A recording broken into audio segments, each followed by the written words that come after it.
Assalamualaikum warahmatullahi wabarakatuh. Baru ini.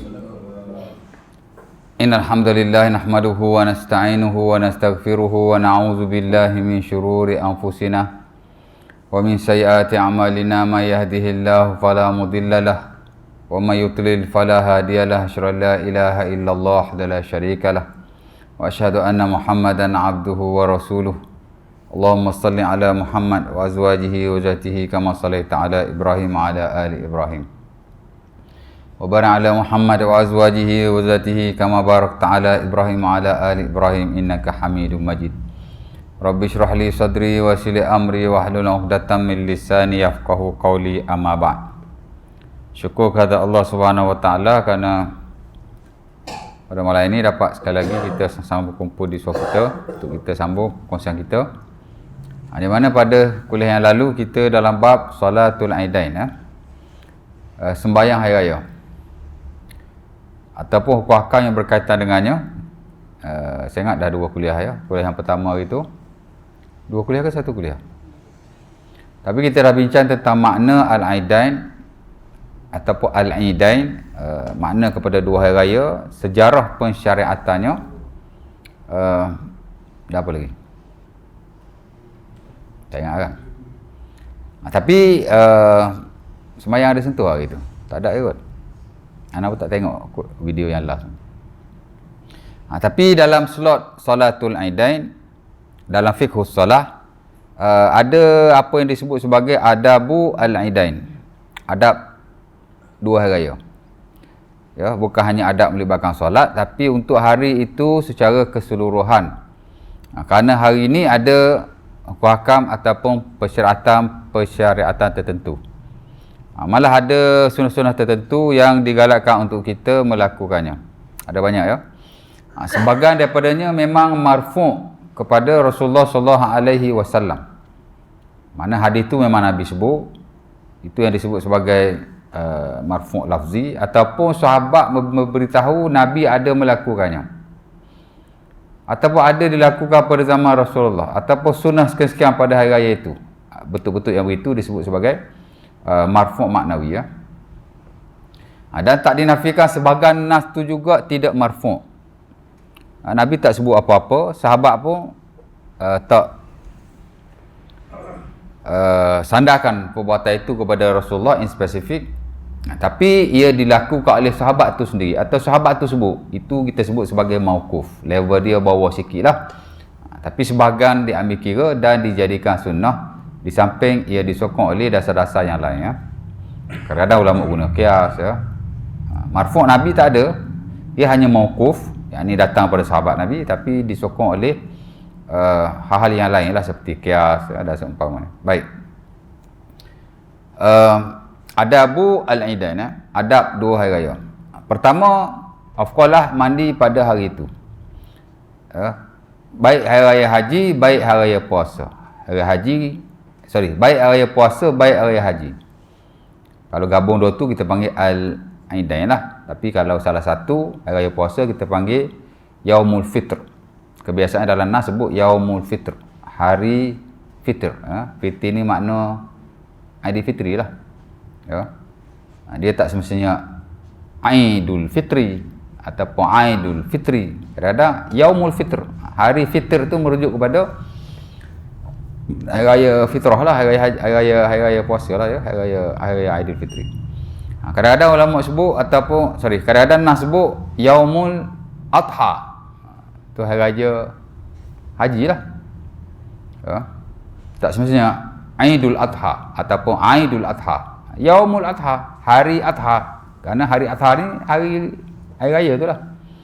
Dan kadang-kadang juga disebut sebagai Yaumun Nahri, hari sembelih ya. Walaupun boleh je sembelih hari apa-apa pun, tapi kalau kita sebut Yaumun Nahri atau nas tu sebut begitu, ia merujuk pada hari raya haji ya. Itu istilah-istilah saja. Kebiasaan digunakan dalam nas, sama ada yang marfu' kepada Rasulullah SAW ataupun yang mauquf di kalangan para sahabat Nabi, hatta yang maqtu' bahkan. Maqtu' ni yang tabi'in punya lah ya. Baik. Jadi dua hari raya, Yaum Al-Aidain ataupun Al-Aidain itu sendiri. Yaumul Fitr atau Yaumil Adha ya. Of course dia bermula daripada pagi lah, sebab hari kan. Hari ni dia start from the morning. Di mana pada pagi-pagi ni memang digalakkan atau disunahkan kita mandi. Ya. Dalam kelompok mandi sunnah lah. Sebab mandi ni ada dua kan. Kita dah belajar dulu. Lama dah. Saya ingat 3-4 tahun lepas kot. Dalam kitab Taharah kan ada satu bab tu, babul ghusli. Bab mandi. Selepas bab wudu, kemudian sapu di atas khuf, kemudian tayamum, kemudian mandi. Ingat tak? Ingat ke tak? Ada rukun mandi, mula-mula kita bincang jenis-jenis mandi dalam bab mandi tu. Kita bincang definisi mandi, asas persyaratan mandi secara umumnya. Kemudian kita bincang tentang hukum mandi. Di mana mandi ni ada beberapa kategori. Ada mandi yang harus. Hak tu orang mandi hari-hari tu dah. Hak tak ada kena dengan agama tu. Hatta Ali pun ditanya tentang mandi. Ali pun kata insyita iktasikul layum. Kalau kamu nak mandi, mandilah hari-hari. Berapa kali nak mandi sehari pun mandilah. Itu mandi yang harus. Ya. Ada mandi yang wajib. Mandi-mandi hadas tu lah. Ada kecil, ada besar. Ada kecil mana ada mandi kan. Ada besar lah ya. Cuma mungkin junub atau janabah, mungkin haid dan mungkin juga nifas. Ada lagi mandi hak wajib. Mandi nazar, mana tahu dia nazar untuk mandi. Tapi nazar buat gapo gitu. Nazar nak cukur kepala lah. Nazar nak mandi lah, tak ada faedah nazar gitu. Ya. Nazar untuk ibadat lah. Ya. Nazar nak semayang ke, tapi jangan nazar semayang fardu pula. Tak ada, pasal semayang fardu kau tak nazar pun kau kena buat. Ya tak? Nazar hak semayang sunnah, baca Quran ke, aku nazar nak khatam Quran. Bulan puasa ni. Nazar. Bila kita nazar, baru kita akan cuba buat untuk memenuhi nazar kita itu. Tak ada syarat nazar-nazar ni. Kalau aku dapat begini, aku nak ibadah pada Allah. Ya tak? Anak aku kalau boleh 10A, aku nak khatam Quran. Itu makruh. Ada khilaf dalam bab ni. Tapi setahu saya majoriti memakruhkan nazar-nazar mu'allaq seumpama itu. Nazar-nazar tergantung. Nak buat benda, tunggu Allah Ta'ala bagi something dulu. Itu makruh. Ya. Innama la yustakhraju illa minal bakhil. Ya. Hadis Ibn Umar, Nasab Bukhari tak silap. Tapi very famous malah dalam kitab Sunan tu, di mana sebahagian ulama, tak silap saya majoriti atau sebahagian besar mereka menghukumkan nazar-nazar seumpama ini makruh. Itulah salah satu hadisnya. Jenis-jenis hak bernazar nak buat ibadah ni hanya kerana nikmat-nikmat tertentu yang Allah Ta'ala beri, makruh tu sebab Nabi kata ia hanya dilakukan oleh orang bakhil. Nazar yang digalakkan ni nazar yang mutlak. Aku bernazar bla bla bla. Aku bernazar bulan puasa ni nak khatam Quran. Aku bernazar ada waktu lain susah nak khatam kan. Bernazar bulan puasa ni, tapi bila bernazar kena buat lah, tak buat kena kafarah lah. Tapi dia satu bentuk komitmen kita dan tidak salah. Harus. Dan saya tak nafi sebahagian menggalakkan nazar mutlak seumpama itu. Sebab manusia ni kadang-kadang dia kena berjanji. Tapi bila berjanji kena buat lah. Betul tak? Tapi kalau jenis malas tak payah janji lah. Jangan nazar pula. Nazar tak buat pula. Dah lah berdosa kan. Itu kena kafarah pula kalau langgar nazar tu. Tapi ia membantulah sikit sebanyak. Tak salah sama sekali. Haram mungkin tak lah. Makruh saya rasa tidak. Dan seterusnya nazar mutlak ni sama ada digalakkan atau diharuskan. Tapi tidak makruh, jauh sekali tidak haram. Bulan puasa ni aku nazar nak khatam Quran. Bulan puasa ni aku nazar nak semayang tarawih 20 rakaat every night. Dah ramai orang buat 8, kita nak buat 20. Lebih pada orang. Nazar lah okey je. Nazar-nazar mutlak lah, jangan nazar-nazar. Nazar orang awam duk buat ni. Kalau aku sihat, kalau anak aku lulus periksa dapat A banyak. Ya tak? Kalau anak aku dapat masuk universiti, aku nak semayang ke, nak puasa ke, nak bagi orang makan ke. Itu nazar mu'allaq. Nazar digantung dengan balasan-balasan tentulah daripada Allah. Kita macam balasan lah, iwat dia panggil. Tak ada iwat, tak ada ibadah. Ada iwat, ada ibadah. Dia panggil gitulah lebih kurang. Kita berjanji begitu, dia tidak digalakkan. Tapi kalau nazar-nazar umum, Aku bernazar untuk melakukan ibadah. That's it. Itu okey. Hatta sahabat Nabi bernazar masa jahiliyah, nazar umum untuk ibadah seumpama itu, masih disuruh oleh Rasulullah menunaikannya. Nanti ada bab nazar, tapi bukan ibadat lah ujung. Dalam bab muamalat memang ada nazar. Bukan muamalat dalam bab qada. Dalam fiqh qada dia memang ada kitabun aimani wan nuzur. Kitab sumpah dan nazar mesti ada punya. Mana nazar ni ada banyak kategorinya. Salah satu itulah nazar muallaq. Nak buat benda baik mesti ada something. Nazar mutlak ni semata-mata nazar ya. Dah ada lagi beberapa kategori yang lain ya. Ada nazar lara, ada nazar lujaj, nanti belajarlah ya. Cari ustaz lain yang ajar qada. Tapi satu bab yang interesting juga. Tak apa, lari sikit lah.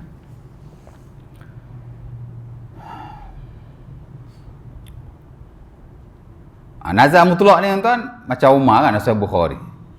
Bila dia masuk Islam, dia kata kepada Nabi, "Ya Rasulullah, nazartu an a'takifa lailatan fil jahiliyah." Ya. Ataupun dia kata, Umar kata dalam Sahih Bukhari, bila dia masuk Islam kan, dia kata, "Ya Rasulullah, nazartu an a'takifa lailatan fil jahiliyah." Wahai Rasulullah, aku nazar untuk iktikaf satu malam di Masjidil Haram lah ketika jahiliyah. Maka apa jawab Nabi? Nabi kata, "Aufi binazarika." Sempurnakanlah nazam. Ya. Jadi walaupun dia nazar masa jahiliyah, dia masuk Islam, Nabi suruh tunai lagi. Ya. Sebab masa dia jahiliyah tu pun dia nazar pada Allah. Dia nazar pada Allah. Dia bukan nazar pada berhala, bukan nazar pada pokok. Dia nazar pada Allah juga. Kerana mereka pun sembah Allah juga, bukan tak sembah Allah. Ya, the idea of Allah mereka ada, bahkan mereka pun sembah juga. Dia pun mengakui Allah sebagai Tuhan juga. Cuma tak ada tauhid lah. Jadi Nabi suruh sempurnakan. Itu nazar mutlak tu. Dia bernazar nak i'tikaf. Satu malam atau satu hari lah. Kita kalau nak nazar lagu tu. Jangan duduk nazar. Tidak salah kalau nak nazar muallaq, nazar jenis lagu tu, tapi tak digalak lah. Tapi orang awam atau orang Melayu kita lah khususnya, dia tahu nazar tu ya. Betul tak? Nazar yang digantungkan dengan kebaikan-kebaikan tertentu. Itu makruh. Ada ulama kata harus pun, tapi setahu saya ramai yang kata makruh. Mazhab Syafi'i makruh kan. Tidaklah haram kan.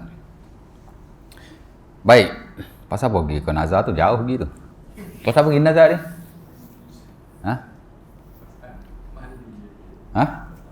Mandi kan?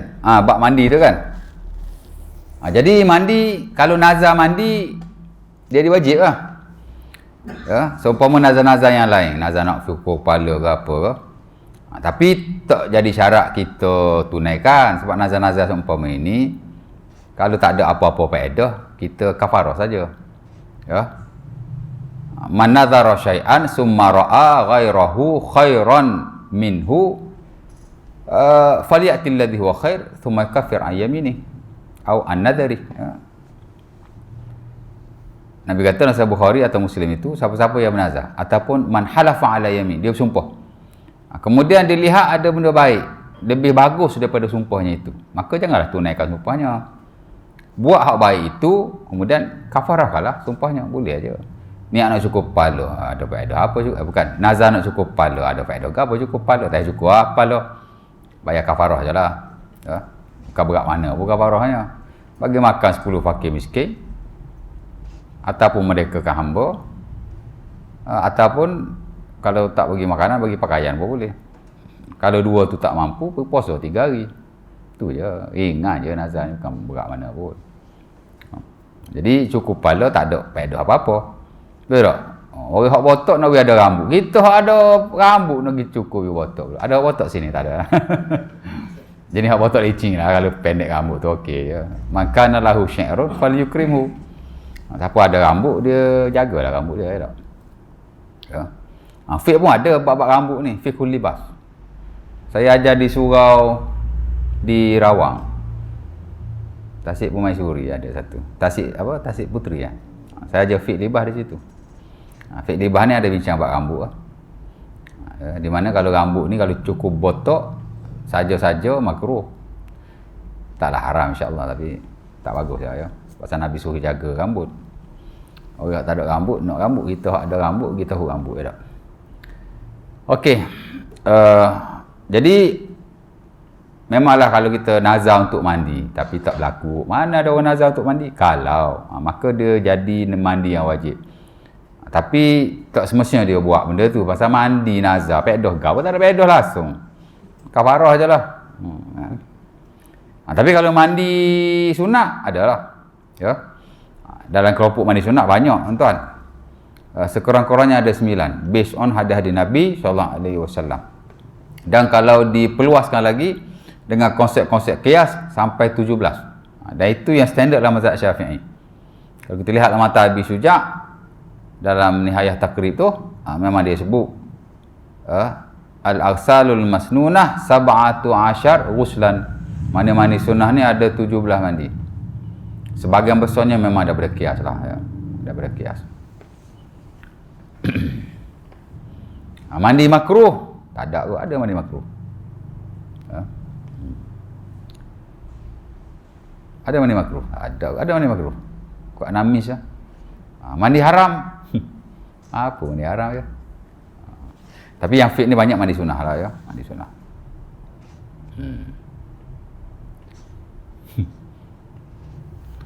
Okey,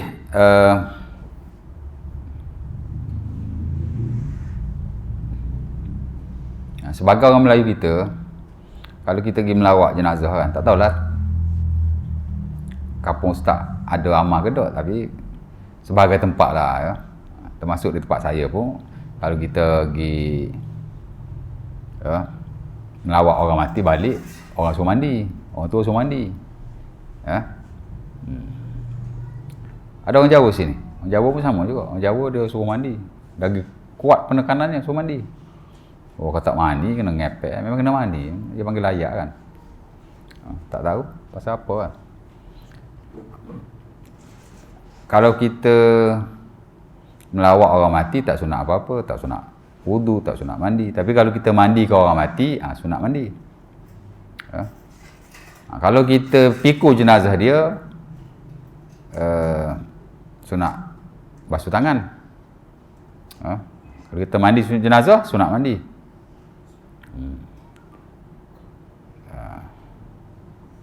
Kalau kita pikul jenazah, sunat wudu. Ya. Atas kurang-kurang basuh tangan rasa. Macam mana? Macam mana hadis tu? Betul.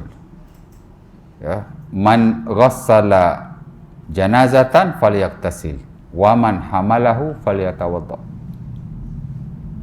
Siapa-siapa yang mandi jenazah hendaklah dia mandi. Siapa-siapa yang pikul hendaklah dia basuh tangan. Other than that, tak ada apa-apa persyariatan. Itu adat lah, adat orang tua kan. Tapi takut-takut di sebalik tu ada kepercayaan lain pula. Kok badi orang mati tu pindah kita kok. Macam orang mati tu macam hina sangat kan. Apa nak mandi-mandi, paksa-paksa mandi pula. Tak payah. Pasal orang mati tak ada apa-apa. Dia bukan najis ya.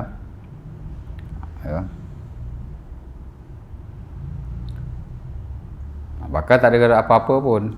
Tak adalah kata kalau orang mati tu tak baik ke warna badi dia mindah pergi kereta, tak ada. Tapi dia macam ada macam tu lah, ada sentimen sikit. Habis tu dia suruh mandi buat apa? Orang tu suruh mandi buat apa? Macam orang mati tu tak bagus. Takut mindah kereta ke lagu mana. Tak? Tak tahu, tempat tuan-tuan tak ada. Lain-lain tempat lah, lain amalan tuan. Ada tempat-tempat tu tuan-tuan, kalau orang mati dia tanam sekali surah Yasin. Memang tempat tuan-tuan tak buat, tapi tempat orang lain ada buat. Saya ada jemaah beritahu pak dia buat gitu. Siap tanam dengan kain serban untuk guru dia lagi lah apalah. Memang ada tempat kita tak buat, pak orang buat. Kita ramai kawan, kita tahulah hak ni kata begitu, hak ni kata begini ya tak. Tempat kita kalau nak guna kendara atas kain tak ada lepas gapo, tempat lain lepas kain buruk lah, lepas slender pun ada. Ada orang tanya depan saya lah, dia tanya ustaz lain tapi depan saya. Jadi benda pelik-pelik ni ya sentiasa berlaku kalau tak di tempat kita, di tempat orang lain. Ya. Jadi tak ada apa-apa Orang mani banyak ke apa, hok berkaitan dengan Kalau ada pun mandi kepada orang yang memandikan, basuh wuduk bagi orang yang memikulnya. Other than that tak ada apa-apa.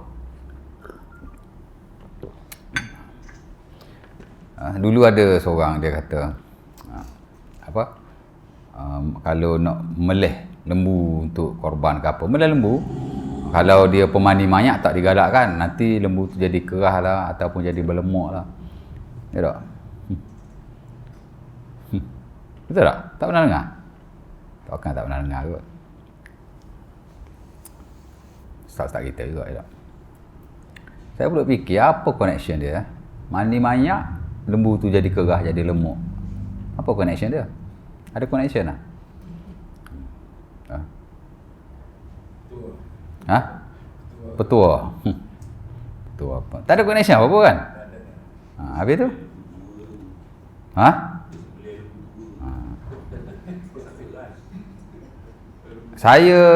Memang saya ada ajar di beberapa surau, macam di sini di Subang tu ada satu. Kemudian di Ampang saya ajar masjid besar. Fiqhul At'imah, the science of food and beverage and drink lah. Mana fiqh pemakanan. Kita ada fiqh pemakanan. Lepas fiqh muamalat, dia ada dua. Satu fiqh pemakanan, satu fiqh pemakaian dan perhiasan. Ya, fiqhul At'imah dengan fiqhul libah. Dua-dua fiqh ni masih ajar. Dalam fiqh pemakanan tu, saya baru lagi tahun lepas mengajar di masjid tu. Masa sebut tentang prinsip-prinsip makanan ni, saya ada sebut dah benda tu dan saya ada bagi tahu pasal benda ni. Lepas semayang, lepas kuliah tu, di belakang tu, ada seorang penyembelih lembu kira profesional lah. Dia kat luar negara dia sembelih. Dulu orang kita pergi Australia ke apa punya lembu kan. Mungkin dia pergi tempat sana kot. Dan dia bagi respon yang baik lah pada saya. Dia kata petua kita dalam bab-bab macam ni kadang-kadang tak betul pun. Ni semata-mata, yalah kan. Ada kalau ustaz cakap tak kau orang tak percaya. Ya tak? Lepas tu hak ni bagi tahu orang ni, hak ni bagi tahu orang lain, dia tersebar. Padahal benda tu tak ada apa-apa connection pun. Ya. Dia kata pengalaman dia dan hak dia belajar apa gitu ni pasal penyembelih profesional kan. Kira pakar jugalah. Dia kata sembelih ni dua je. Ya. Pertama, pisau tu mesti tajam, alat tu mesti tajam. Yang kedua dia kata haiwan tu tak boleh stres. Inilah konteks biasa lah, konteks biasa. Tapi kalau haiwan tu memang daripada dia hidup, dia kerah dah, mati pun dia kerah juga, dia takkan jadi lembut punya. Inilah konteks biasa. Dia kata senjata tajam, haiwan jangan bagi stres. Itu diamalkan bahkan di luar negara. Sebahagian haiwan sebelum nak sembelih dia alihkan dulu elektrik, dia bagi haiwan tu tenang kerana nak bagi sedap daging, itulah dia kata. Memang betul. Kalau kita kaji dalam fiqh pun kan, memang Nabi suruh tajamkan sembelihan alatnya tu dan Nabi suruh rehat-rehatkan haiwan peliharaanmu. Kita bak senjata tajam tak ada isu lah, mungkin saya ingat tak ada isu kan. Tukang sembelih sampai ada 5-6 parang dia ada pisau tajam-tajam belaka tu. Tapi kadang isu haiwan tu dia tak ada ketenangan. Dia nak pergi ke alam bakar tu dia tak ada ketenangan. Stres kan. Tengok seekor lembu berapa orang kejung. Stres lembu tu. Mau tak ada kerah dia. Sekarang Nabi kata tak? Falyuhib syafaratahu wal yurih zabihatahu. Betul tu hadis. Syahadat bin Rasul Sahih Bukhari atau Muslim. Tajamkan alatmu, rehatkanlah sembelihanmu. Dia kata dua ni je. Kalau beri kesan pada daging tu. Hak lain-lain tu merepek. Tak ada apa pun dia kata. Petua beritulah, petua berinilah. Ya tak? Ada petua tu kalau nak sembelih kena kepik kepik je. Apa benda tak ada koneksi apa-apa. Ya tak? Mujur ada geng Wahabi duk pakar-pakar lah kan. Kalau tak ada geng Wahabi tak ada nak pakar buat gini ni. Kan tak? Wahabi je sensitif bawa gini. Okey. Jadi mandi sunat tu kan. Jadi mandi ni ada banyak kategori. Yang kita bincang dalam fiqh ni biasa mandi sunnah lah selain pada mandi yang wajib. Dalam bab mandi dulu kita belajar mandi wajib, mandi sunnah. Kemudian dalam bab air raya ni pun kita sentuh lagi di mana ada mandi untuk air raya. Ya. Dan saya sebut peringkat awal tadi nanas tentang adab air raya ni tak semuanya marfu'. Sebagainya mauquf daripada sahabat Rasulullah SAW yang tidak ada marfu'. Mandi ni tuan-tuan dia tidak ada yang marfu'. Ya. Dan kita ada tengok komentar ulama-ulama kita, especially yang kontemporer, mereka kata memang tak ada riwayat daripada Rasulullah SAW yang marfu' lah, yang Nabi sebut ataupun sahabat beritahu Nabi buat tentang mandi hari raya. Yang ada ialah asal-asal yang sahih daripada sahabat Rasulullah SAW. Ya. Yang mauquf lah kita kata dalam hal ini. Dan ulama juga menggunakan kias di atas mandi Jumaat. Jadi yang mandi Jumaat tu, jadi yang dikias ke atas mandi Jumaat tu kita boleh kata marfu' lah. Tapi yang actual perbuatan tentang mandi ni dia banyak daripada sahabat Rasulullah SAW. Antaranya Ali bin Abi Thalib, dia ditanya tentang mandi, mana-mana sunnah lah ya. Diriwayatkan dalam Sunnah Al-Baihaqi dan selainnya, disahihkan juga oleh Albani dalam Irwaul Ghalil. Dia ditanya tentang mandi lah. Dia pun sebutlah mandi-mandi yang sunnah. Hadis tu hadis Zadan. Termasuk ialah mandi hari raya. Yaumul Fitri wa yaumul, dia tak sebut yaumul fitri, dia sebut yaumun nahri wa yaumu al-fitr. Jadi dia sebut situ. Bila dia tanya tentang mandi sunat, dia jawab. Hak dia sebut ni ialah mandi hari raya fitri, yakni hari puasa raya, dan mandi hari haji. Ya. Begitu juga dengan Ibnu Umar, seumpama yang dinyatakan oleh anak murid dia nama Nafi'. Nafi' ni bukan hanya anak murid dia, tapi juga pembantu dia. Di mana sebahagian besar daripada athar Ibnu Umar, termasuk yang diriwayatkan oleh Bukhari Muslim, banyaknya daripada Nafi'. Nafi' ni orang rapat Ibnu Umar lah. Dia banyak riwayat. Ya, dalam bab mandi ni pun dia meriwayatkan benda yang sama, seumpama diriwayatkan dalam sebahagian kitab sunan lah, tapi bukan Sahih Bukhari Muslim, Abi Daud dan selainnya, tapi lebih kepada kitab-kitab musannaf ya. Ibnu Abi Syaibah ada. Kitab musannaf ni kitab hak bagi tahu amalan para sahabat lah. Dia ada dua musannaf yang top kan dalam market ni. Satu musannaf Ibnu Abi Syaibah, satu musannaf Abdul Razak. Di mana Nafi' kata Ibnu Umar memang dia mandi. Ya, kana Ibnu Umar yaqtasilu qabla ayaqdu ila al-musalla yaumal fitri. Ibnu Umar dia mandi dulu sebelum dia pergi ke masjid pada hari raya puasa. Nas tu tak sebut hari raya haji, tapi dia sebut hari raya puasa. Jadi bila sebut hari raya puasa, dia tertakluk juga kepada hari haji untuk mandi ni. Ya. Dan ada juga riwayat Abu Bakar As-Siddiq dan kitab Sunan Abu Bakar Umar ya. Di mana Umar suruh Nabi beli baju yang cantik, tapi dia baju tu daripada sutera. Dan Umar pun kata, belilah wahai Rasulullah baju ni, tatajammal lil aidain, kamu boleh pakai untuk hari raya, dua hari raya tu. Maka Nabi kata, hadza saubun liman la khalaqa lahu. Ini pakaian tidak ada untung bagi seseorang itu, merujuk pada kat dunia diharamkan, di akhirat nanti dia dilarang daripada memakai pakaian itu, sebab sutera kan, lelaki kan tak ada pakai sutera. Jadi ada asal. Jadi ada jugalah asal-asal tertentu yang menunjuk bahawa itu baju apa disebut nah mandi pula. Itu baju bukan mandi, ni mandi kan. Mandi dah. Mandi apa lagi yang ada. Dan saya lihat buku-buku fiqh, khusus buku fiqh Syafi'i yang terdahulu lah, seumpama Al-Bayan, Al-Majmu', banyak asal-asal yang mauquf yang tidak marfu' kepada Rasulullah SAW tentang mandi hari raya. Walau bagaimanapun benda ni tak ada khilaf, sepakat para ulama di atas asal sahabat Nabi yang sahih ni, dan kias yang digunakan ke atas mandi Jumaat. Ya, pasal dalam bab mandi ni kadang-kadang ulama dia banyak mengambil guna kias lah. Hatta dalam mazhab Syafi'i sampai 17 tu. Qiyah belaka tu. Ya. Sementara hari raya ni kita berhimpun kan. Banyak garakan untuk mandi macam mazhab Syafi'i dia kata sampai 17 lah. Dia benar dia ambil kias lah. Banyak kias hari Jumaat je. Macam semayang istisqa, sunat mandi. Sedangkan istisqa mandi tak ada nas. Memang tak ada nas yang spesifik. Dia kias. Istisqa ni minta hujan kan. Begitu juga dengan gerhana. Apa-apa bila kita semayang berjemaah memang sunat mandi. Itu yang standard dalam mazhab Syafi'i. Kerana dia kiaskan di atas semayang Jumaat. Bila kita nak kumpul ramai-ramai ni, dia mesti badan bersih. Jadi dia ambil. Itu jadi sampai 17 tu. Ya. Kalau kita lihat dalam fiqh sunnah yang betul-betul based on hadis Nabi yang tak guna kias, buat hari raya je dia guna kias. Tapi lain pada hari raya kebiasaannya ulama kontemporer tak guna kias. Dia betul-betul ambil yang ni lah. Tapi macam hari raya ni pasal dia ada asar. Kalau dia tak guna kias pun asar tu sudah memadai. Jadi ni hak tak ada asar pun tak ada ni. Tapi ulama guna kias. Tapi kalau kita lihat ulama-ulama fiqh sunnah yang kemudian ni dia tak ambil. Sebab itu kita lihat macam dalam Bidayah Mutafaqih, apa nama Wahid Salam Bali tu kan, 9 aja mandi sunat ni. Fiqh sunnah Syafi'i ada berapa je, 8 macam tu je kot. Ya, kalau tengok jenis fiqh sunnah ni kan, dia betul-betul ambil yang ada nas. Kalau tak ada marfu' sekalipun dia ada mauquf. Lain pada tu dia tak guna qiyas. Ya. Tapi boleh aja. Tengoklah pengajian kita macam mana.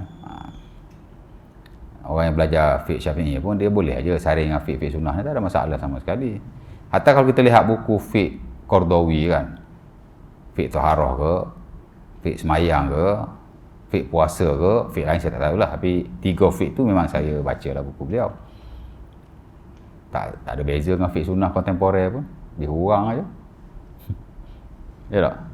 Kita pun tak boleh nak letak buku tu fiqh sunnah Syafi'i, fiqh Syafi'i ke, fiqh Hanbali tak ada. Dia sebab dia umum kan. Qardawi dia ambil pendapat sana, ambil pendapat sini. Dia standard fiqh sunnah juga, fiqh Qardawi ni. Ha?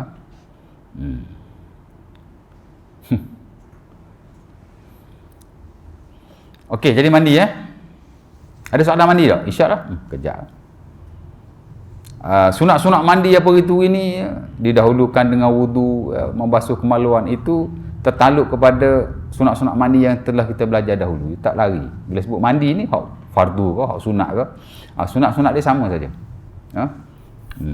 Apa sunat mandi? Banyak. Saya mau balik lupa dah. Okey, baik. Itu pertama mandi ya.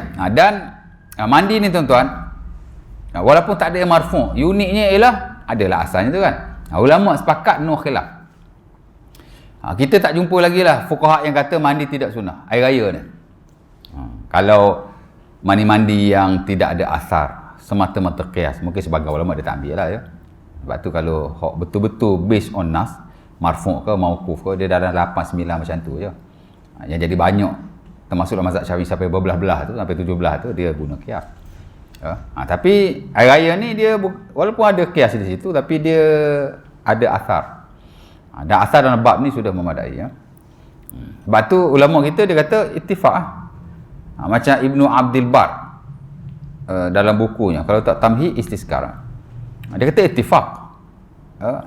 Ittifaqul fuqaha ala anna al-ghusla lil aidaini hasanun lima fa'alahu. Dia kata sepakat.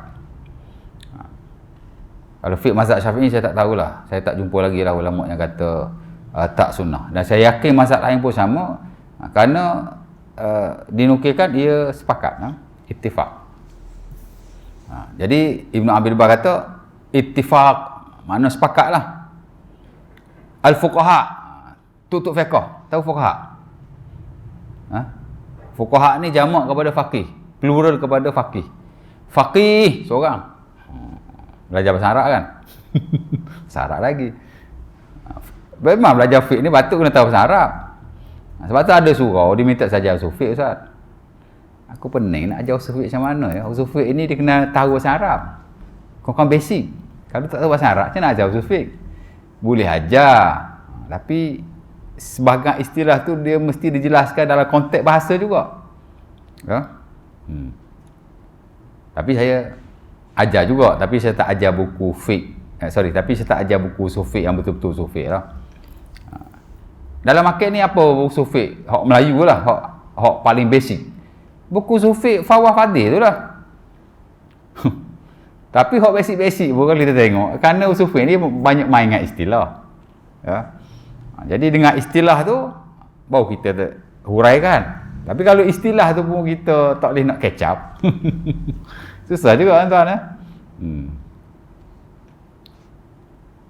Walaupun sebagai istilah tu memang sudah di Melayu kan. Macam istilah am, khos, kita boleh faham lah bahasa am, khos ni Melayu pun pakai. Ya tak? Tapi ada banyak lagi istilah-istilah yang lain, ya. Mujmal, mubayyan, mutlaq, muqayyad. Dia istilah tu penting tu. Usul fiqh ni kalau kita reti istilah, dia mudahlah untuk belajar. Ala kuliah dia ada hubung kait atau connection lah dengan bahasa Arab. Fiqh ni tak apa, tak tahu bahasa Arab tak langsung pun tak apa, zero pun tak apa. Kalau tahu lebih baik. Tapi kalau usul fiqh ni sikit, dia memang kena ada bahasa Arab sikit lah. Sekarang untuk kita dapat catch up istilah-istilah yang ketengahkan. Jadi saya tak pakai buku Fadil tu. Saya tengok dia berjemaah tunjuk kan. Tak lagi lah buku ni. Payah juga ni. Basic kali dah tu. Saya pakai buku pengenalan fiqh. Buku Muqaddimah kepada ilmu fiqh. Tapi sebab ada juga perkara yang bersabit dengan usul fiqh secara umum. Jadi saya pakai buku tu agak lebih mudah. Tu pun jemaah komplain ke Ustaz? Jemaah komplain lagi. Saya baru 3 kuliah dah kat situ. Buku tu Introduction to Fiqh lah, pengenalan kepada ilmu fiqh. Tapi kerana bab-bab yang dia bawa mari tu semua bab-bab yang ada usul fiqh. Bab dalil, bab ahkam, lepas tu ada ijtihad dan taklid. Itu isu-isu dalam besar dalam usul fiqh ada kan. Baru kuliah 2-3 kuliah lah. Lepas jemaah. Ada jemaah tunjuk kat saya, Ustaz. Oh, orang komplain lah. Boleh pertimbangkan balik tak buku yang Ustaz pakai ni? Macam susah sangat. Aku cakap aku ajar paling senang, tu payah lagi. Kalau ajar buku sufi betul tak tahu.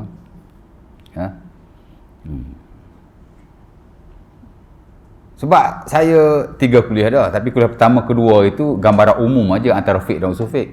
Last kuliah hari tu baru saya masuk makna fiqh, makna usul fiqh. Oh peniduh. Tu ya kau boleh. Macam mana nak pergi lagi ni? Okey baik. Faqih fuqaha tu jamak faqih. Jadi kata Ibn Abdul Bar, ittifaqul fuqaha, telah sepakatlah faqih.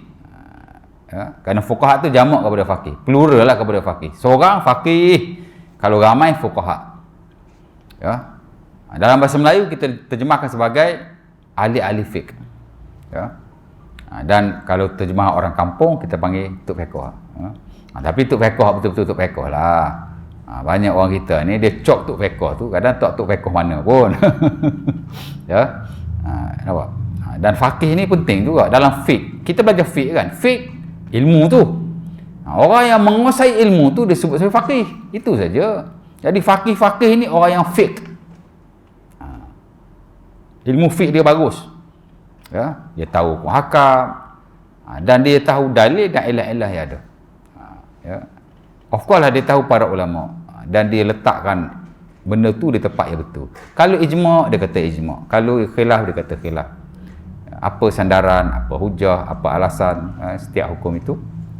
Jadi dia ada ikhtilaf wasi', seumpama sebut dalam fatwa qata. Dia ada keilmuan dan pengetahuan yang luas dalam bab ni. Jadi kalau setakat tahu sikit-sikit, itu bukan faqih, bukan tuk fiqh tu. Ataupun dia tahu, memang dia banyak tahu. Kita nampaklah dari sudut ceramah dia, dah seumpama dia mengajar sana sini, takkan dia tak reti. Tapi kadang-kadang berlaku juga dia letak isu tu di tempat yang tidak betul. Itu juga boleh menjadikan dia tidak faqih. Ya tak? Benda khilaf dia kata sepakat. Contohnya. Benda ada sikit sebanyak kelonggaran, seolah-olah macam tak ada kelonggaran. Ya tak? Haram masuk neraka. Siapa makan ikan ni darah tak basuh masuk neraka. Haram. Ya tak? Jadi tak boleh begitu lah. Jadi bukan semua orang yang tahu fiqh tu faqih. Itu kita bincang standard biasa perkataan faqih lah. Kalau betul-betul punya perkataan faqih ni mustahil. Mustahil. La yutlaqu kalimatul faqih illa ala man balagha rutbatal ijtihad. Siapa kata begitu? Tidak dinamakan seseorang itu faqih melainkan jika dia telah mencapai tahap ijtihad. Dia sebenarnya setiap mujtahid itu faqih. Tapi setiap faqih itu belum tentu dia mujtahid. Kerana boleh jadi dia mujtahid, boleh tidak mujtahid. Tapi kalau setengah-setengah ulama dulu dia agak ketat. Dia kata faqih ni hanya mujtahid. Tapi lah sebagian ulama lain dia kata tak semestinya. Mujtahid lah, dia faqih. Tapi faqih ni boleh saja dia tidak mujtahid. Dia muqallid macam kita-kita ni, ustaz-ustaz yang mengajar dan seumpamanya. Tapi sekurang-kurangnya dia ada ilmu yang bagus tentang fiqh. Dia tahu hukum dan fatwa para ulama, dia tahu dalil dan dia tahu illah. Dan dia boleh berinteraksi dengan ilmu itu dengan baik. Ya. Tidak hentam kromo apa gitu gini. Okey. Jadi mandi ya, confirm. Jadi Ibn Abbas kata sepakatlah para fuqaha, untuk fiqh yang ada. Bahawa mandi ini adalah sunnah, ya, ataupun baiklah, hasanun, asal makna dia baik. Tapi dalam konteks ni merujuk pada ia adalah sunnah dan digalakkan. Sunnatun wa mustahabbatun. Jadi mandi ya. Bila kita nak start mandi, majoriti para ulama kata mandi mesti after subuh baru dikira mandi tu. Cuma sebahagian yang lain kata boleh saja mandi lebih awal daripada subuh. Ya, boleh awal. Hatta Al-Imam Asy-Syafi'i rahimahullah juga dan sebahagian bukunya termasuk Al-Um mengatakan bahawa boleh saja mandi before dawn. Before dawn. Qabla al-fajr. Mana 1/3 malam tu dia boleh mandi. Sebab mungkin dia bangun pagi tu, dia mandi, kemudian dia qiyamul lail, after that dia tak mandi, dia terus pergi ke masjid lah. Sudah dikira mandinya. Ya. Rusluhu ma'dudun lahu. Mandi dia sudah dikira baginya. Maksudnya dikira sebagai sunnah lah ya. Begitu juga dengan Jumaat kalau diikutkan, Imam Syafi'i kata Jumaat pun boleh juga. Cuma fatwa yang baru dia kata hari raya saja boleh before dawn, makna sebelum pada subuh, tapi Jumaat dia kata tak boleh, mesti after subuh. Mesti after subuh. Itu pendapat dia jelah. Ada khilaf dalam bab ni. Benda furu' kan. Ya, benda furu'. Tapi jaranglah kita mandi awal kan. Biasa kalau kita subuh mandi pun nak pergi raya mandi lagi sekali. Betul tak? Sebab lepas subuh biasa kita balik. Kita tak duduk kat surau, tapi boleh aja kalau nak duduk situ.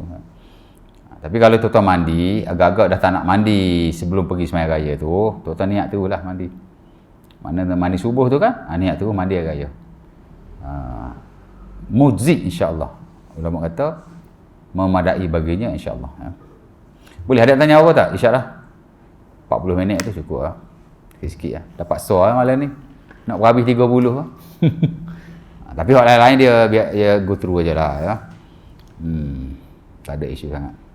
Ada soalan lagi tak? Ada nak tanya apa-apa? Tak ada soalan? Fik mana tak ada soalan?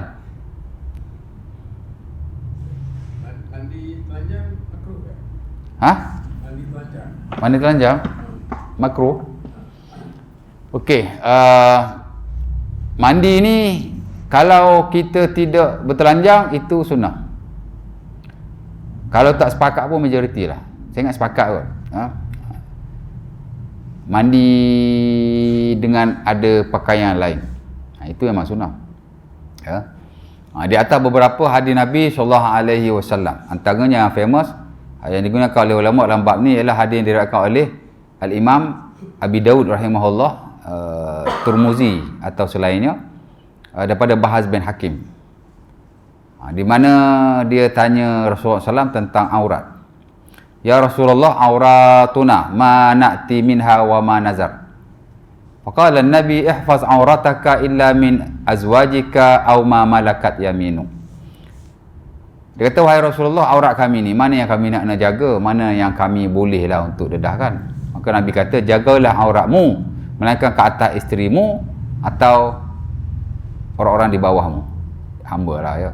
Kan hamba kan macam isteri juga, mana kita boleh menyetubuhi dan seumpama. Jadi aurat okey lah, dengan hamba aurat okey. Tapi selain daripada isteri dan hamba tak boleh. Mana kena tutup lah tempat-tempat yang wajib ditutup tu lah ya.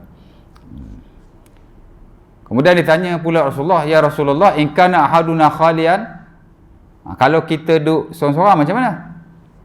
Faqala an-nabi fallahu ahaqqu ayustahya minhu minan nas. Ya.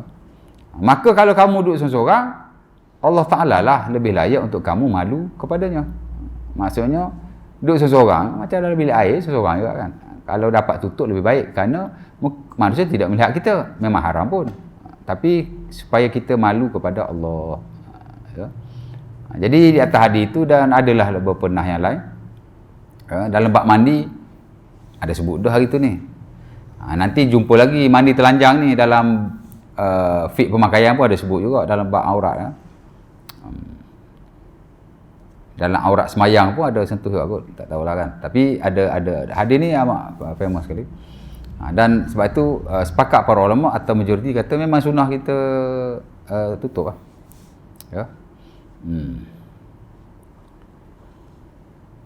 Okey. Mandi telanjang macam mana? Tutup sunnah, sepakat. Tapi kalau telanjang macam mana? Telanjang ni ada dua pendapat. Pertama makruh. Dan itu majoriti sebenarnya, termasuk yang standard dalam mazhab Syafi'i. Based on hadis tadi lah. Ya. Bahkan sebahagian mengatakan bahawa mandi mungkin tak ada isu sangat sebab kita ada tujuan. Kalau duduk seorang-seorang dalam rumah dalam bilik tertutup bogel, dia kata haram. Tapi kalau yang standard mazhab Syafi'i makruh lah. Ya. Dia kata haram. Tak tahulah apa dasarnya, tapi ada yang berkata begitu. Ala kulli hal, kalau mandi bertelanjang makruh lah. Berdasar pada hadis itu, dan mungkinlah ada nanah yang lain. Dan segelintir kata harus. Dia kata harus. Pasal apa dia kata harus? Sebab ada nas dasar Bukhari, Nabi sebut Nabi Musa mandi telanjang. Dia dalam konteks syar'u man qablana. Ya. Kita belajar dalam usul fiqh ni ada satu bab atau satu bidang yang besar, nama dia bidang al-adillah. Dia fiqh pun ada 4 bidang yang besar kan, ada ibadat, ada muamalat, ada munakahat, ada jinayat. Ada semua ulama kata 5 qada, tapi sebahagian tu dia masuk qada dalam jinayat. Usul fiqh pun sama juga, dia ada 4 bidang yang besar. Ya. Dia ada al-ahkam, al-adillah, at-ta'arud wat-tarjih, al-ijtihad wat-taqlid. Dia ada bidang tentang hukum dan hakam. Apa itu hukum, apa kategori hukum. Dia ada bidang tentang dalil, apa kategori dalil, ya. Kemudian dia ada bidang tentang ta'arud dan tarjih. Macam saya dulu masa di PK Master, buku yang kita rujuklah dalam bab ta'arud tarjih ni, yang paling basic buku Ibrahim Hifnawi tu. Ya. Itu kira ta'arud tarjih paling basic lah. Tapi dia satu bidang yang besar lah, ta'arud dan tarjih. Kerana antara sebab ulama khilaf ni ialah kena ta'arud. Dan bila berlaku ta'arud, ada tarjih. Ta'arud ni mana pertembungan. Nah ni kata begini, nah ni kata begini. Ya tak? Jadi ada pertembungan nas. Memanglah khilaf ulama banyak sebab. Salah satu sebab ialah nas tu bertembung. Dan banyak kes hukum ni ulama jadi khilaf tu kerana nas tu bertembung. Di samping sebab-sebab yang lain lah. Jadi tidak boleh tidak mesti ada satu pendekatan lah dalam bab ni. Antaranya tarjih lah. Bila bertembung dia tarjih. Dan satu lagi ialah ijtihad dan taklid. Ijtihad dan taklid. Banyak orang tak faham setengah isu fiqh ni sebab dia tak faham ijtihad dan taklid dan termasuk ta'arud dan tarjih tadi juga. Baik. Jadi dalam al-adillah, dalil-dalil tu, salah satu dalil kepada fiqh ni ialah yang dibincangkan usul fiqh ialah syar'u man qablana. Dalil ni ada yang disepakati, Quran, Sunnah, ijma', qiyas. Ada yang tak disepakati. Tak disepakati ni yang banyak. Salah satu ialah syar'u man qablana, syariat orang terdahulu. Jadi dalam bab mandi ni dia ambil hadis tu, Nabi Musa mandi telanjang. Orang Yahudi dia kata Nabi Musa ni kulit dia ada kudis. Satu hari Nabi Musa dia mandi, dia buka semua baju dia, dia letak atas batu. Lepas tu batu tu lari baju dia. Ni bukan kisah tahyul, khurafat, ni kisah benar lah Nabi sebut dalam Sahih Bukhari kan, ataupun Muslim, tak silap Bukhari. Dia buat lari baju, Nabi Musa kejar batu tu. Batu boleh buat lari baju. Mukjizat dia lah. Allah Ta'ala sebenarnya nak mensucikan Musa daripada tomahan jahat orang Yahudi tu. Jadi Musa tu mandi telanjang. Bila dia lari kejar baju dia tu, orang Yahudi nampak Musa telanjang. Nampaklah Musa ni kulit dia okey. Ya. Itulah hikmah dia. Tapi hadis tu menjadi rujukan dalam bab bertelanjang ni tidak haram. Dan sebahagian juga kata tidak makruh. Dia syar'u man qablana. Nabi sebut Nabi Musa mandi telanjang dan Nabi tak bagi apa-apa komentar. Menunjukkan bahawa benda tu harus. Ya. Ala kulli hal yang terbaik ialah kita pakai kain basahan lah. Tapi kalau tak pakai kain basahan, makruh. dan tak dinafikan, ada juga sebahagian kata harus. Itulah cerita dia. Dia macam kencing berdiri pun sama juga. Ulama sepakat kencing duduk sunnah. Kalau ada keuzuran harus berdiri, tak makruh, haram jauh sekali tidak. Tapi kalau tak ada apa-apa keuzuran, kalau once a while harus. Tapi kalau selalu, majoriti kata makruh lah. Termasuk sanad mazhab Syafi'i. Tapi tak dinafikan, sebahagian atau segelintir minority of them dia kata harus juga, antaranya Allama Ibn Hajar. Kerana Nabi kencing secara berdiri tanpa keuzuran li bayanil jawaz. Kerana Nabi nak tunjuk benda ni harus. Tapi kalau kita ambil skop majoriti dan betul-betul yang macam Nabi amalkan, macam Nabi amal, Nabi kencing duduk lah. Bila ada Nabi sakit lutut, Nabi berdiri. Ada Abu Hurairah itu, tapi ada itu dhaif tu, ada Abi Daud lah. Tapi kalau tanpa keuzuran, bila Nabi kencing berdiri, sekali-sekala je. Jadi kita kencing duduk lah. Sekali-sekala kencing berdiri, walaupun tanpa keuzuran harus.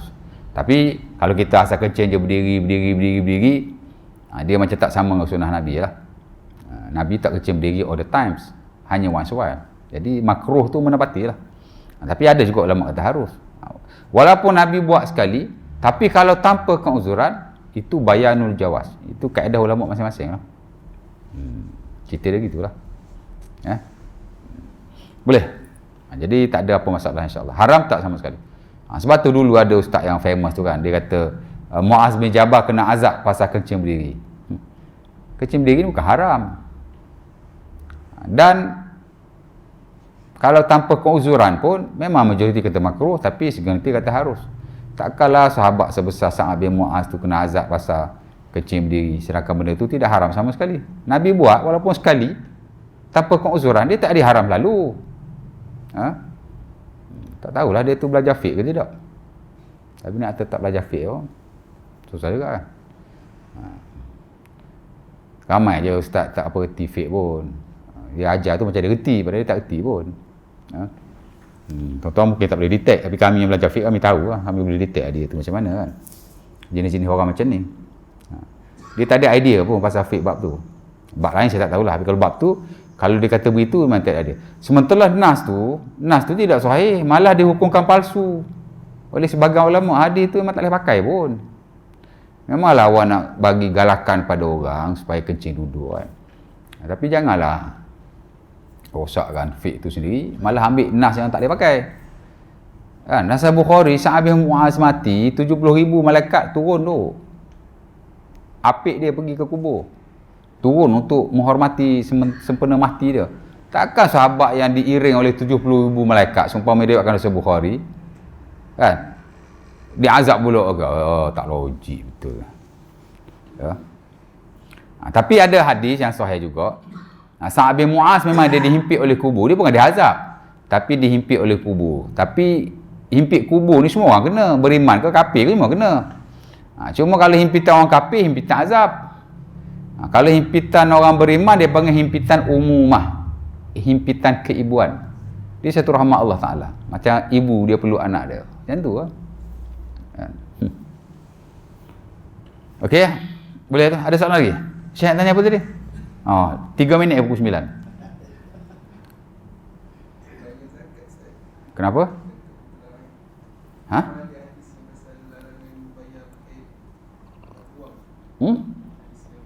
Larang pakai wang? Larang pakai wang? Zakat apa tu? Ada larang pakai wang ke? Ada di mana? Ana pun tak tahu.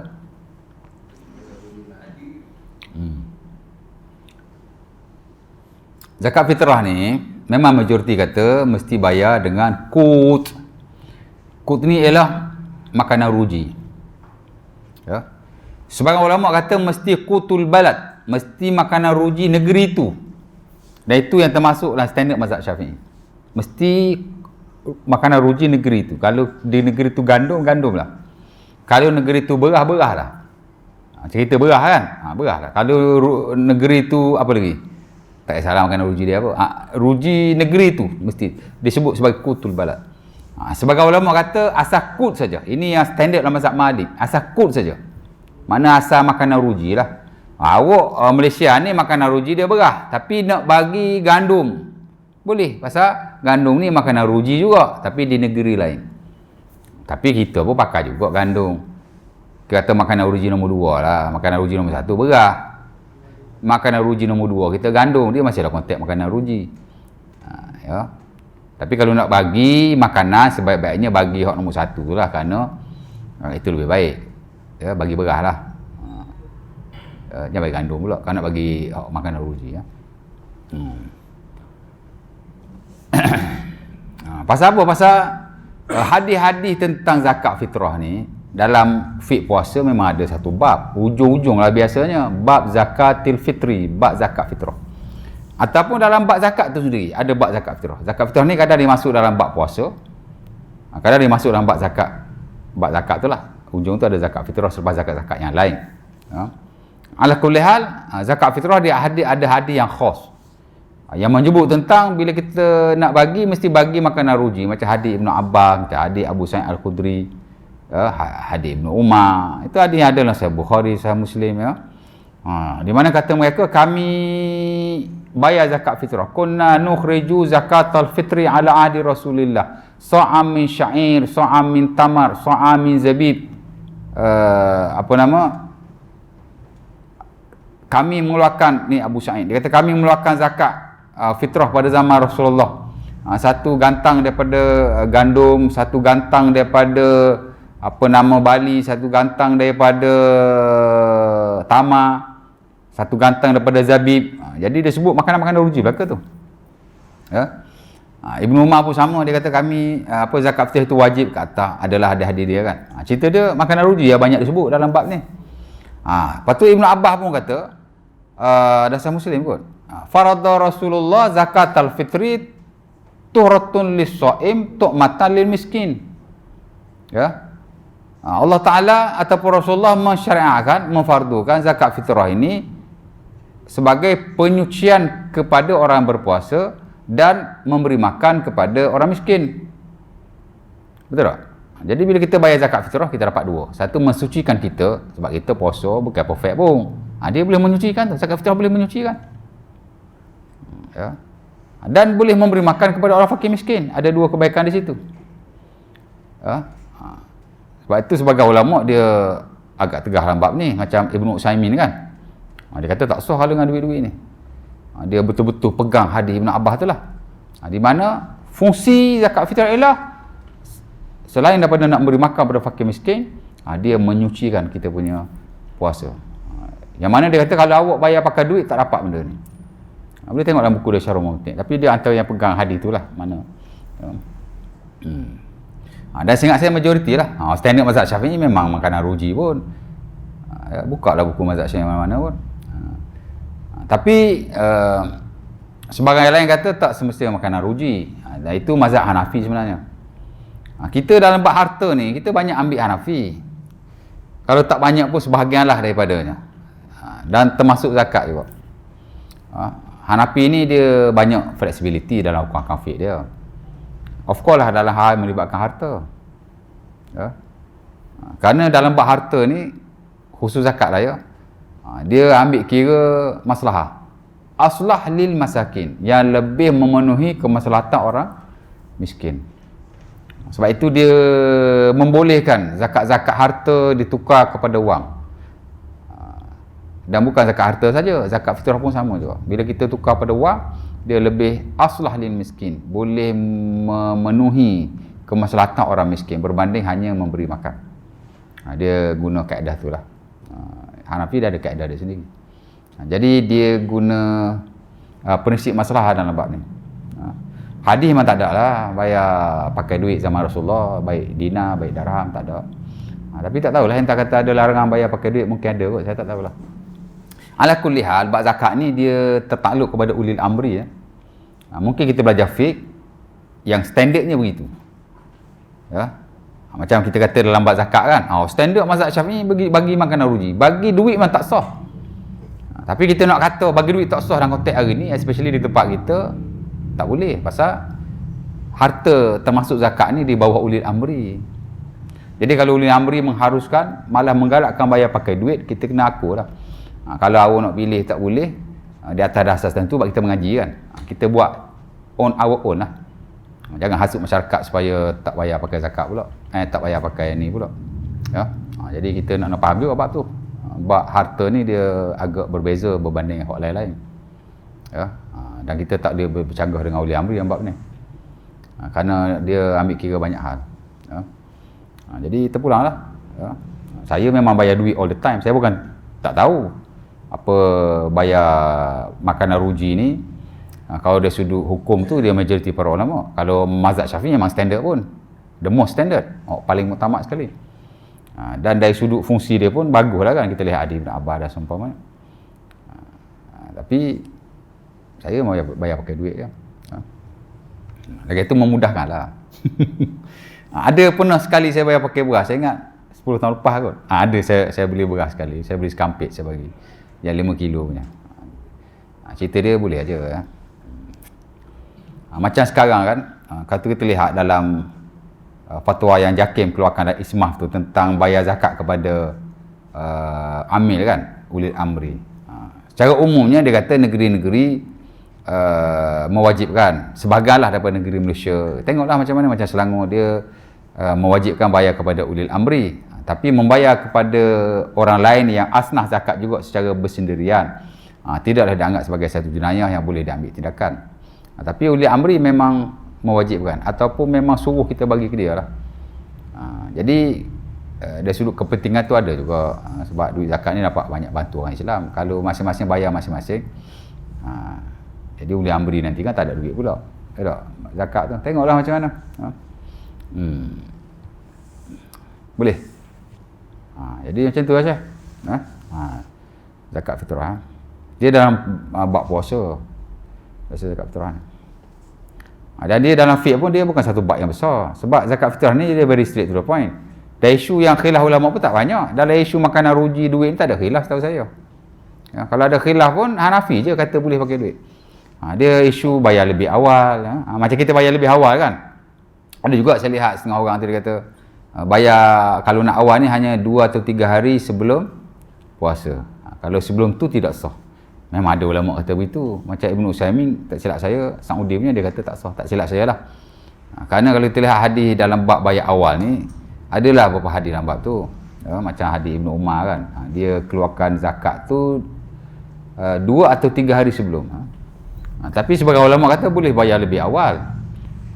Dalam konteks mazhab Syafi'i dia kata boleh selepas 15 Ramadan. Dan sebagai lain kata boleh saja daripada awal Ramadan. Kerana zakat-zakat fitrah ni dia panggil murtabitatun bi Ramadan. Dia ni terikat dengan Ramadan. Ya. Jadi kalau 2 atau 3 hari sebelum boleh, lebih awal daripada itu boleh, lagi boleh. Ya. Malah ada ulama sebagainya membahaskan kalau kita bayar before Ramadan, boleh ke tidak? Memang majoriti kata tak boleh sebab belum masuk lagi waktunya. Ramadan tak masuk. Tapi segelintir kata boleh. Kita tahu dah Ramadan nanti aku nak bayar zakat fitrah. Aku nak bayar loan ni. Ada sebahagian kata boleh, memang tidak muktamad pun. Sebab zakat ni dia melibatkan harta. Harta ni dia ada banyak flexibility. Tengoklah macam mana. Dan ala kuliah dia balik pada ulil amri. Kalau ulil amri kata daripada awal bulan lah. Boleh aja. Tapi kebiasaannya kita zakat ni dia kalau online lah dia open. Bila-bila masa tuan-tuan boleh bayar. Macam zakat fitrah tu kan awal bulan dah boleh bayar. Tapi kalau amil yang kerajaan lantik kebiasaannya lepas 15. Dah awal puasa baru dia buat mesyuarat lah itulah inilah. Hari ke-10 ke atas tu baru dia amil start keluar. Biasa 15 ke atas. Jadi tak ada isu lah bayar awal pun okey je. Sebab dia tak ada. Yang ingin mau tidak belanja lah, ada kesan tak Ustaz? Sakit terus dia belanja raya lah. Bagi kerajaan kepada dia belanja. Ada kesan tak? Kesan apa dia? Kesan orang miskin nak belanja. Kalau belanja dulu tak ada. Kesan zakat fitrah. Tak tahulah macam mana dia buat.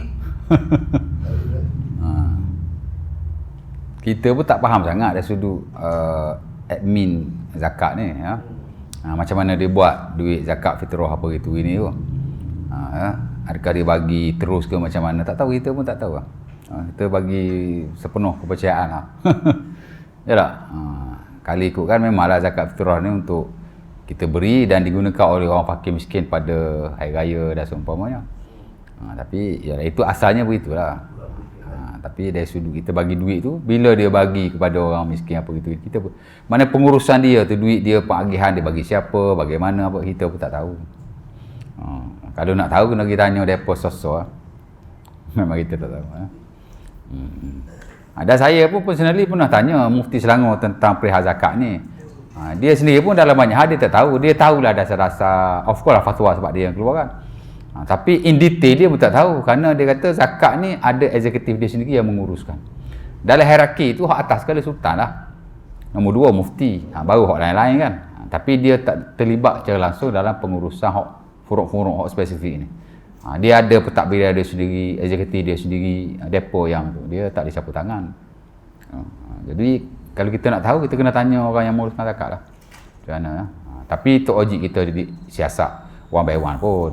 Kita bagi lepas tanggungjawab kita. InsyaAllah ta'ala. Cukup tu. Aku Dr. Razak. Assalamualaikum warahmatullahi wabarakatuh. Tutup majlis kita dan tasbih kafar.